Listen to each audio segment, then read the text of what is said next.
Hey folks, time for another Star Trek video, and it's especially appropriate this week because I am recording this one on Star Trek Day. Ooh, the anniversary of the television premiere of the first episode of Star Trek, the original series, The Man Trap, way back in 1966. Although I am not releasing the video on Star Trek Day, I'm releasing it the day after Star Trek Day because honestly, who gives a shit?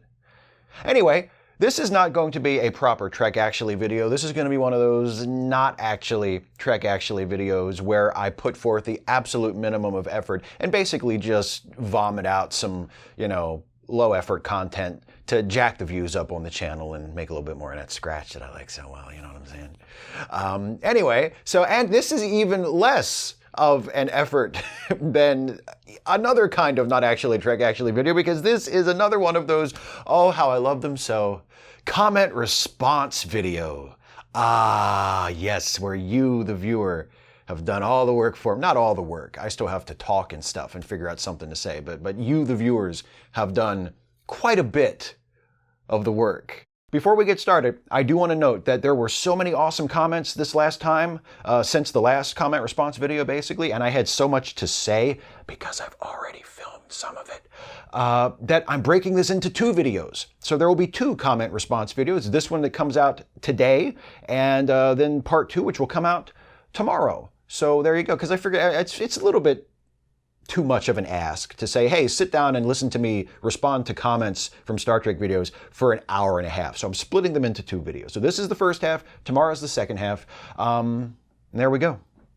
Let's get started, shall we, with the first comment. So this first group of comments is from my recent video about whether or not Star Trek actually glorifies terrorism. And the first of those is from Jonah Bow, who says, didn't come here for your politics. Well, then you, Jonah, are watching the wrong channel. It seems like not every single comment response video that I do, but maybe every second comment response video that I do, there's always some comment from some clueless dipshit who's like, I didn't come here to watch Star Trek video for your politics. You know what you get when you watch Star Trek? You get the politics of the people who made that Star Trek video. Because Star Trek has been saturated with politics, infused with politics. It has been self-consciously, willfully political ever since the first episode of Star Trek the Original Series debuted way back in 1966, the anniversary of which was yesterday as I'm releasing this video. So politics and Star Trek go hand in hand. If you don't want to hear me talk about my politics, watch somebody else's fucking channel. And I would say that I get tired of saying this, but I really don't, because I like planting the flag. I like marking out the territory to say, look, this is my channel. These are my thoughts and opinions about Star Trek and everything else I talk about on this channel. If you don't want to hear my politics, watch something else. If you just want to hear me dryly comment on Star Trek lore or just give you a synopsis of episodes or get bogged down in pointless fucking nerd minutia about this not matching that or why the new stuff sucks because somebody said something that contradicted something that Captain Picard said 30 years ago or whatever the fuck you think you need from Star Trek related YouTube content, go find that. There's plenty of that on the internet. Go watch somebody else's channel. But please, you are wasting your fucking time coming to this channel and pissing and moaning about how I didn't come here for your politics. Well, then you're lost, buddy. You're lost. You're in the wrong place. Go somewhere else. Next comment, also from that Star Trek terrorism video, is from Arcane Flame, who says, Spock isn't a terrorist because he attacked first by throwing a grenade at the Klingons. That's just his people's way of saying hello to Klingons.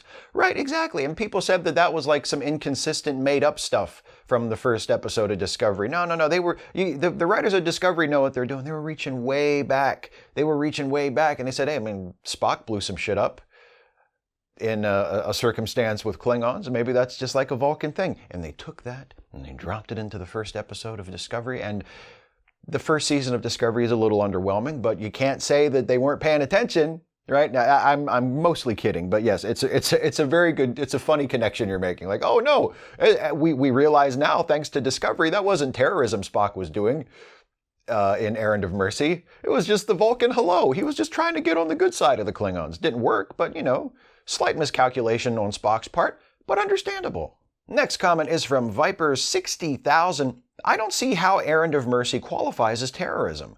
The goal wasn't to create terror in the general population or whatever. That cache was a valid military target of an opposing occupying force. A state of war, acknowledged or not by the Organians, existed between all three parties. This is a really good point, and it's something that has come up repeatedly in the comments on that video. Multiple people argued that my example of Kirk and Spock blowing up the weapons cache and trying to sort of use violence against the Klingons to rally the Organians against them would not qualify as terrorism because they were acting on behalf of Starfleet and they were attacking the Klingons, who were an occupying military force. And I do think that's a really excellent point. And I think at the very least we can say that there's a gray area there. And some people would say there's not even a gray area. Some people would say, no, that's definitely not terrorism. But it is the sort of tactic that a terrorist group would use. It's very small scale, just a few people planting an explosive to blow something up, not to instill fear in the Organians necessarily, and certainly not to instill fear of Starfleet in them, but to rally them, to convince them that they need to rise up and throw off the occupation of the Klingons. And I understand that you might say, well, it's technically not terrorism because Kirk and Spock are acting on behalf of Starfleet, and I get all that. Those are all very valid arguments. And if I were more thoughtful or smarter when I were writing the video, I probably would have acknowledged them at least, although I still would have used that example from Errand of Mercy, I think. But from the perspective of the Klingons, how would the Klingons depict it? They may just consider it an act of war, or they may consider it perhaps an act of state terrorism. Because there's not always a thick black line dividing terrorism from war. Sometimes they sort of cross over each other. Because it was just a few agents sneaking into their territory instead of a full-on open military assault, the Klingons might consider what Kirk and Spock did to be an act of terrorism, committed on behalf of Starfleet, but still an act of terrorism. So I don't think it's quite as cut and dry. It's not as cut and dry, perhaps, as I portrayed in the video, where I basically use it as an example of Kirk and Spock committing a terrorist act. But it's not as cut and dry as some folks are arguing from the other side either, saying, no, that definitely was not terrorism. I think it depends on your definition. I think it depends on whose perspective you're taking. But it certainly is in line tactically with the sort of thing that a terrorist or a terrorist group might do. But yeah, that comment, versions of that came up a lot in that video, and I wanted to bring one of those out to acknowledge it in the responses, because I do think that is a valid argument against what I was saying. So thanks everybody for saying that. Next comment is from Elaine Domain. So, in other words, when a long train of abuses and usurpations pursuing invariably the same object evinces a design to reduce them under absolute despotism, it is their right, it is their duty to throw off such government and to provide new guards for their future security. Makes sense to me. Oh, that has a really nice ring to it. Did you write that? Here's one from Michael Nuzzo. One thing I find interesting about your conclusion is that you ignore the time the Federation itself explicitly condones and backs terrorism. In DS9's final season, when the Federation sends Commander Kira to Cardassia to support Damar's resistance movement, it's not because things on Cardassia are nearly as bad as they were on Bajor, yet. It's because ensuring Damar's group knows how to be terrorists is good for the overall war effort. Yeah, that is a really good example and a really good catch. I probably should have, or definitely could have, mentioned that in my video. That is an example of Starfleet basically sponsoring a terrorist group in another territory because it is good for their interests. They send Kira in there to basically train up Damar's resistance cell so that they can be more effective terrorists against the Cardassian government and the Dominion, because it will help the war effort. That is a great example of Star Trek, of the good guys in Star Trek openly, explicitly condoning terrorism because it works in their favor. And yeah, so I used a couple of examples in the video of Star Trek, of the shows presenting terrorists in, if not positive lights, at least allowing for the possibility that what they did was justified and good and that they were acting heroically. And the example I use is Kira and the Bajoran Resistance. But yeah, the support of Damar's Cardassian resistance cell in the final episodes of DS9 is an excellent, excellent example. Here's one from Hafnar. The quote that always resonates with me is, paraphrased, "War is the rich person's terrorism. Terrorism is the poor person's war." I've always taken that to mean that violence, whether used by the state or against it, is used to demoralize and defeat the receiver of the violence, and the only real difference between the two words is the might and wealth of the group using the violence. If there are times when war is justified, then there are axiomatically times when terrorism is justified.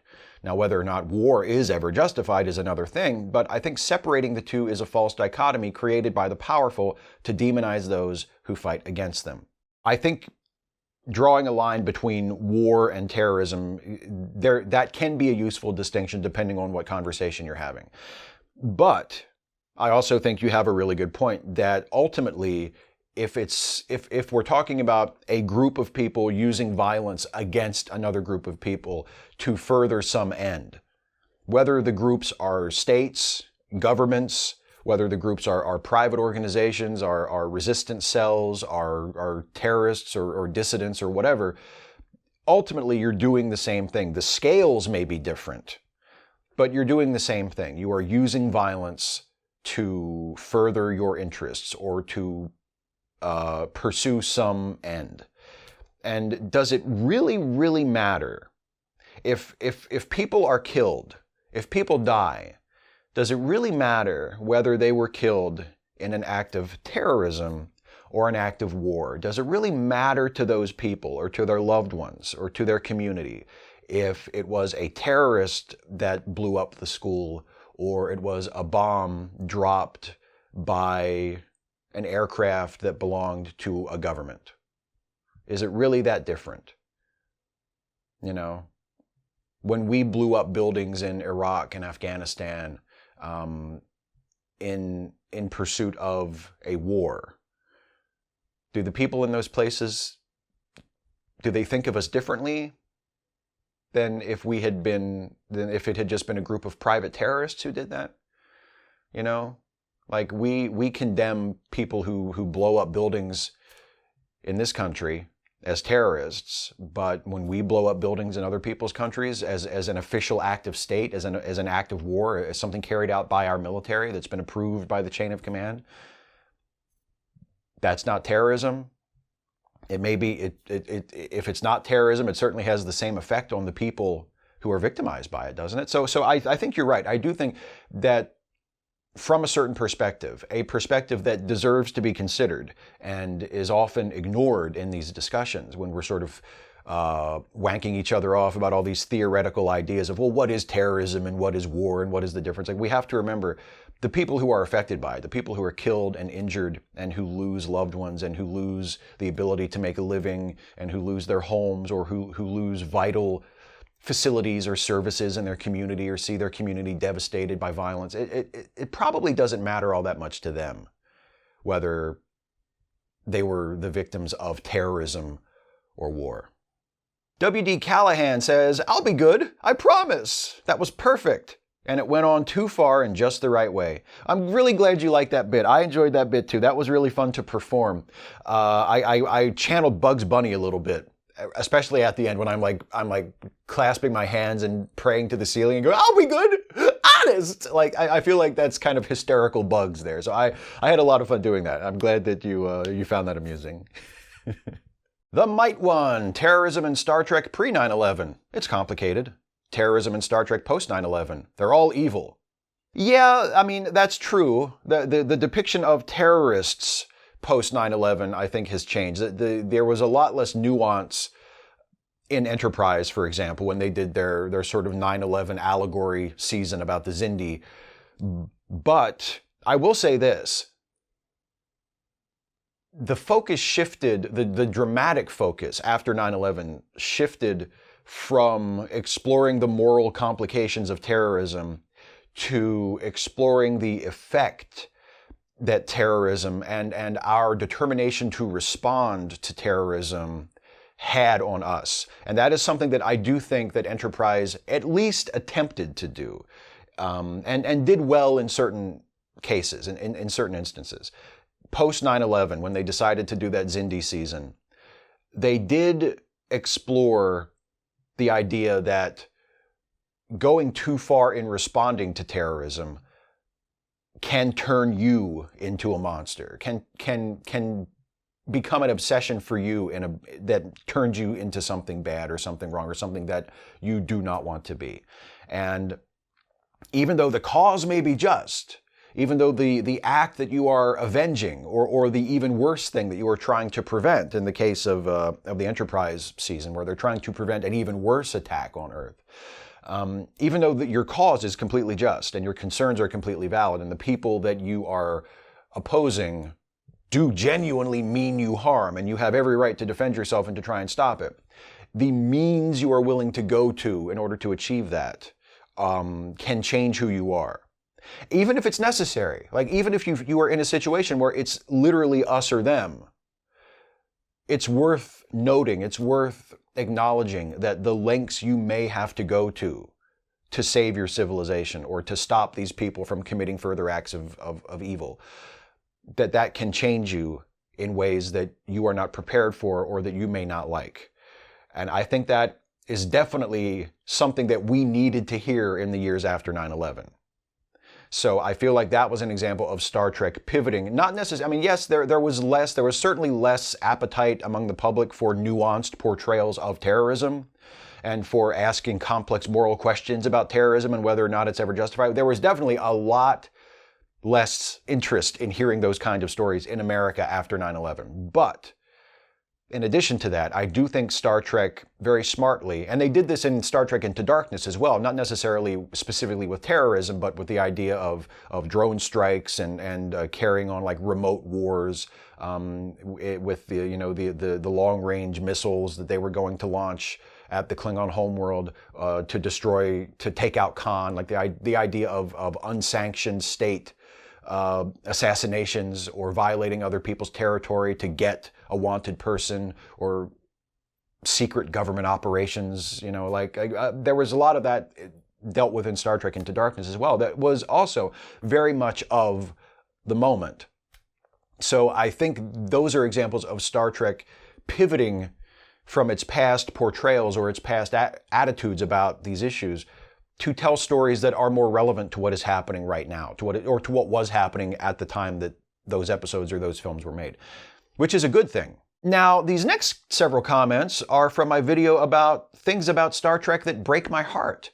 And the first one is from Arisen Darkstar, who says, anyone who isn't in tears at the end of The Visitor has no heart. The only other episode that hits me like that is The Inner Light. The Inner Light is a really good episode. And other people mentioned The Inner Light in the comments of that video as well, specifically the ending where Picard is alone in his quarters playing the flute and the camera sort of cranes around him, which is a lovely, lovely shot and a beautiful moment. And also the moment right at the end of his experience with the probe when Picard, as Kamen, is an old man and he's at the space launch. And he sees all of his dead friends and family come back to him, and they're explaining, what happened. And they say, we sent a probe out into space to find someone so that they could come back and experience our society. And Picard has that moment of realization, and he goes, "It's me. Oh, it's me." And that was a powerful moment for a lot of people too, and for me as well. It's a really, really, it's a great episode. I have to say, The Inner Light does not move me to tears. The Visitor does. Watching The Visitor is a very emotional experience for me. I think it's just one of the most beautiful. I've said many times it's my favorite episode of any Star Trek show ever. It's absolutely perfect, and it's so moving. It's so moving. The relationship between Ben and Jake, the connection between them, the sense of loss and grief, the dealing with the idea that you lose someone and you try to go on with your life, but you never really get over them. Like they're always sort of there, and then this beautiful fantasy of being able to go and get them and to bring them back.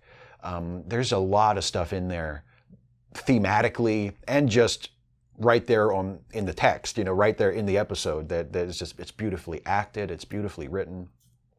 The Visitor moves me to tears. The Inner Light doesn't, but that doesn't mean The Inner Light is not a good episode. The Inner Light is a fantastic episode, but The Visitor gets me right there every time.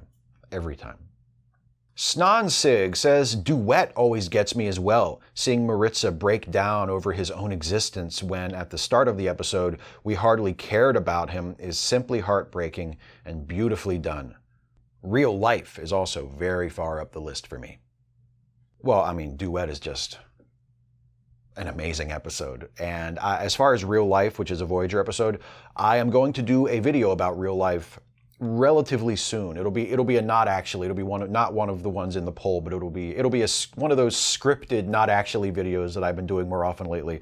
And I'm going to do it about Real Life because I have thoughts about that episode and how my take on it has evolved over the years. So that'll be its own video coming up relatively soon in the next few weeks, maybe next month, possibly. But as for Duet, oh my God, the performance of the actor who plays Maritza, who is Harris Yulin. Oh my God, he is so good. The trick that he has to pull off in that scene, where he goes from the swaggering war criminal, Gul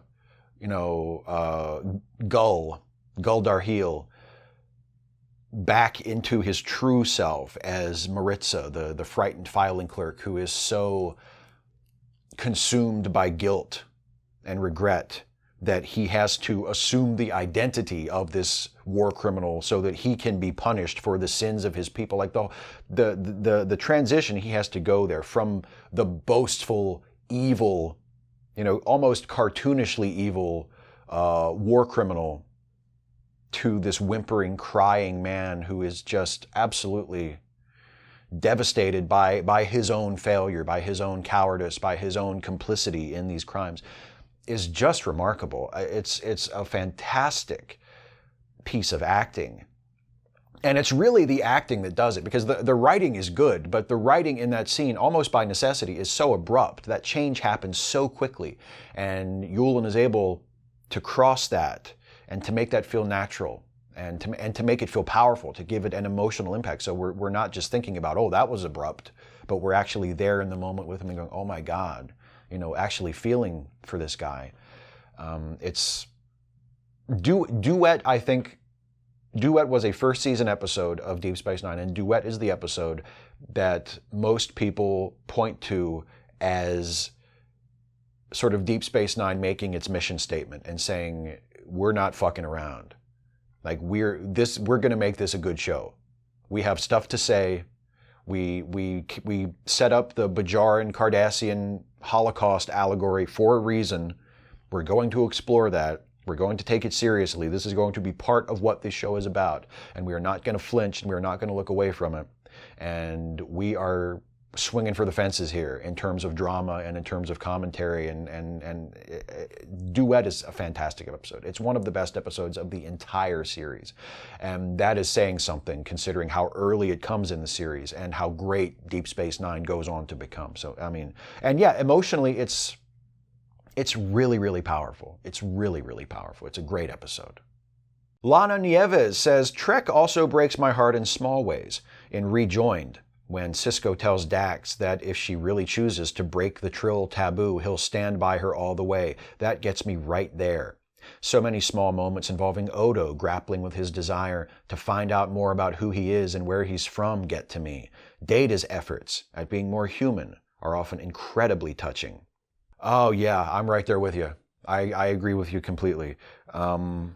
The moment you mentioned a Sisko and Dax moment, which I love, and there's another Sisko and Dax moment that I think I've talked about in videos before, but when I was rewatching Deep Space Nine a couple of years ago, when I got to the episode Meridian, which is not a great episode, it's okay, it's not a great episode, but Meridian is the one where it looks like Jadzia is going to leave the crew and go to live on this planet with this man that she has met and fallen in love with. And the planet phases out of our reality, and it doesn't come back into our reality until like 30 years later, right? So Jadzia is leaving, and she's not going to be back. And she and Cisco have this scene where they're saying goodbye. And watching it a couple years ago, and I'd seen the episode a bunch of times, but I watched the episode a couple years ago, and I thought, this is why I love this show so much, and this is why it is my favorite Star Trek show. Because intellectually, you know that Jadzia is not leaving the show. Like, even when the episode first aired, you knew that this wasn't really going to be Dax's last episode. And now that I've seen the episode a bunch of times and I know what happens, like, I know for a fact Terry Farrell doesn't leave the show at this point. You know, Dax is in the next episode. Like, none of this is going to stick. She's not really leaving. But in that scene, their goodbye feels so real and so genuine. And their love for each other, their friendship for each other feels so authentic that it just rips my heart out to think of them saying goodbye. And that's why Deep Space Nine works so well for me, and that's why I put it above other Star Trek shows, because I believe that these characters care about each other. I believe that their friendships are real, that if one of them did leave, that they would miss each other, you know. And it's the same deal with O'Brien and Julian eventually. You know, they develop what feels like a real friendship. The characters really care about each other. And that's so important. That's so, so important. So yeah, the Cisco Dax moment that you mentioned is a great one. That moment between them in Meridian, to me, in an otherwise just kind of okay episode, really, really gets to me. I think it's Children of Time, when the older Odo comes back and sees Kira again for the first time, that just knocks me flat. Because this is Odo, and in his reality, his Kira has died long, long ago, and now he is seeing Kira, the woman he loves, for the first time in decades, or in centuries actually, thinking he was never going to see her again, and there she is, and you can just see, and Rene Auberjonois' performance is so amazing. Just the look on his face, and his, it's like, it just absolutely kills me. So yeah, there are tons of little moments like that all throughout Star Trek that get to me. And the next comment that I'm going to mention cites another one of those. This one is from Foxhound, who says, "One scene in Star Trek always chokes me because it shows how much a man's friend means to him and the lengths he will go, what he will sacrifice to get him back. Kirk, if you do this, you'll never sit in the captain's chair again. Zero hesitation. Warp speed." Yep, that is from Star Trek III, when Kirk and the rest of his senior staff, minus Spock, who has died, are stealing the Enterprise to go back to the Genesis planet illegally and find Spock's body to take him to Vulcan. And the great thing about that scene is, at that point, it's not even about bringing Spock back. Kirk doesn't know yet that he can bring Spock back to life. He thinks he's just going to find Spock's body so that they can take him to Vulcan so that his soul can be at peace, because he put his Katra in McCoy's head. And McCoy has been saying, you have to take me to Vulcan, you have to climb the steps of Mount Seleia, you know, and Kirk doesn't, he's not thinking in terms of we have to bring Spock back to life. He's thinking in terms of we have to go and get Spock's body and take him home so that he can find peace. So he is immortal in some sense. He has an immortal soul. He will continue to exist in some way, but he will have peace. And he's not thinking of, oh, he'll be back to life and we'll be friends again. He just wants to do this for his friend because it's important, because he feels responsible. And he is willing to give up everything. And we've seen up to this point, throughout the original series and the movies to this point, we know that Kirk absolutely lives to be the captain of the Enterprise. That is the one thing that he needs in his life, for his life to have meaning, is to be the captain of the Enterprise. And he is willing to give that up forever to do this for Spock, to do right by his friend. Yeah, it's a hell of a moment.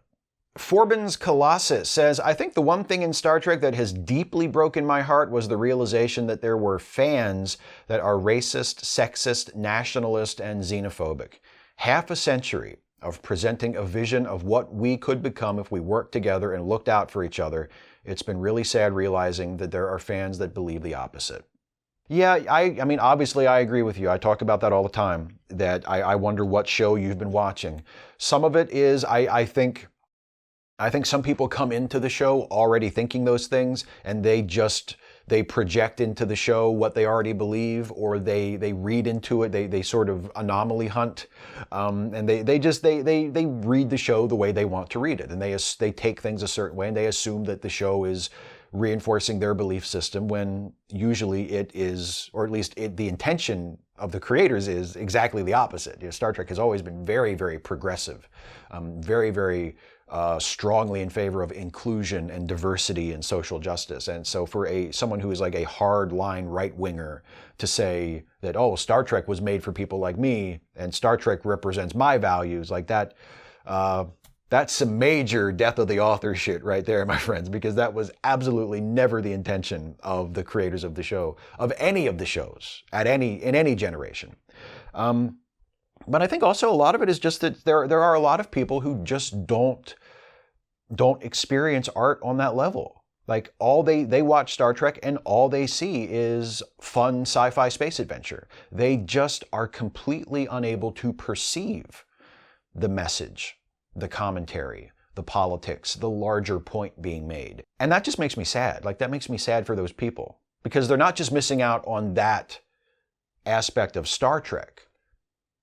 They're missing out on that aspect of every form of art, every book, every story, every film, every comic book, every video game, anything that has anything to say beyond the literal beats of the plot.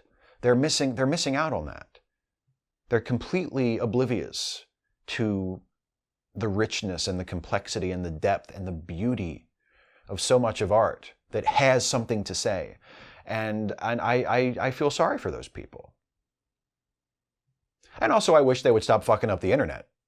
Here's one from Grumpy Otter. When they are going to kill Tuvix, and not one crew member has a kind word for him as he is led away. This is a really good point, because I've had other people point out that no one else in the crew objects to it or tries to stop it. The doctor refuses to do it, but like there aren't people, you know, in the crew who know Tuvix who are trying to stop it. But your point specifically, that nobody has a kind word for him. Like, nobody even says, I'm sorry. Nobody even says, you know, we're going to miss you, or, you know, it was nice to know you. You know, nobody says anything to him. And that, yeah, I never thought of that before. But that is really sad. That is really sad. And I'll have to remember that when I'm working on my video, because my next Regulation Trek Actually video is going to be about that Tuvix episode. So that is a really, really good point. That is really, really sad. Cubs fan 3585, Voyager, Pathfinder. When Voyager talks to Starfleet for the first time, somehow that gets me. When Janeway gets cut off trying to say, keep an open docking bay for us. I have to say, as a noted non-fan of Voyager, that moment gets to me too. I feel like that's a moment when I feel like the show remembers what it should have been about all along. When the show finds its heart. And the heart of Voyager, to me, was always people trying to get home. Like that was the core of the show. People who are lost and are trying to get home. And that's a really compelling premise, you know. That's a really good hook for a show. People who are lost away from home and are trying to get home, and that's a moment when Voyager remembers that, and that works really, really well. That was something that I tried to keep in mind when I did my videos about rewriting the Voyager finale, and I pitched my original idea, Pale Blue Dot. The one idea that informed that, as I was thinking about that, was this is what the show is about. When you strip away everything else, this is a show about people who are trying to get home.